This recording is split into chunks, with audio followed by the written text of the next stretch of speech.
أين إدارة نادي الزمالك من الصفقات؟ الزمالك بوضعه الحالي والدنيا، عايز أقول لكم المجلس الحالي مش هيجيب صفقات. خدها مني والكلام ده على مسؤوليتي. المجلس الحالي مش هيجيب أي صفقات. ليه؟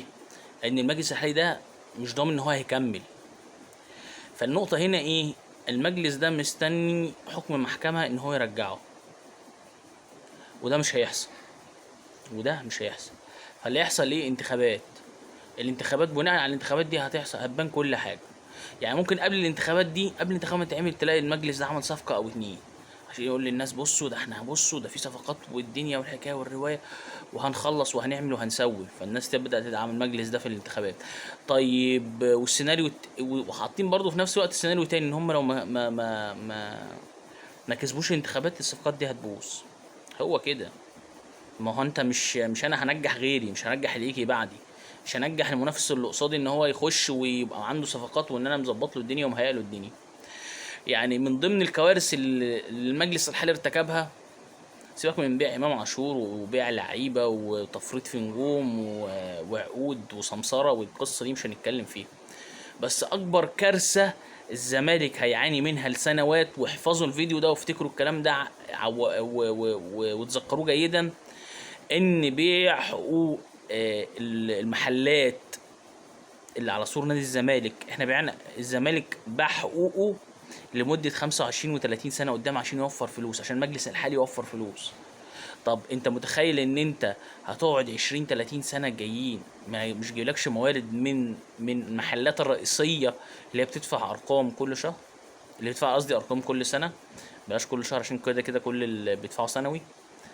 فانت متخيل الموضوع وصل لفين؟ انت الناس بقت تعمل عقود ل 20 30 سنه قدام وخدت فلوسها. مش بقول خدت فلوسها وهربت، هي خدت فلوسها موجوده في النادي، بس انت حرمت النادي من مصادر دخل بتخش النادي، حاجات رئيسيه للاسف، يعني للاسف الشديد. طيب هل انت قدرت تقوم فريق كوره تاني بعد اللي حصل، الكوارث اللي حصلت دي؟ لا. هل انت قادر تدفع مرتبات للعيبه؟ لا، في لعيبه كتير ما خدتش مستحقاتها في كل الالعاب الرياضيه. هل انت قادر ان انت تجيب صفقات تليق بحجم نادي الزمالك؟ لا، انت بتدور على لعيبه فري، او لعيبه ملهاش نادي، او لعيبه عقودها بتخلص تتفاوض معاها، او لعيبه على قد امكانياتها. انت حتى الغرامه مش قادر تدفعها. يعني انت عمال تاخد فلوس ازاي من الناس وانت مش عارف ت... مش عارف تدفع الغرامه بتاعت سبورتنج لشبونه.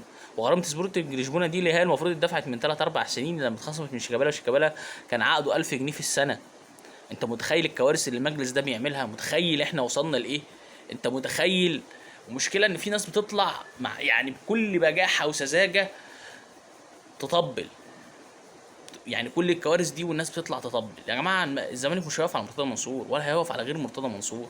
الزمالك ما وقفش، مش هيقف على لعيب ايا كان، امام عاشور، مصطفى محمد، مصطفى فتحي، بن شرقي. اللعيبه بتمشي والزمالك هو اللي بيصنع النجوم.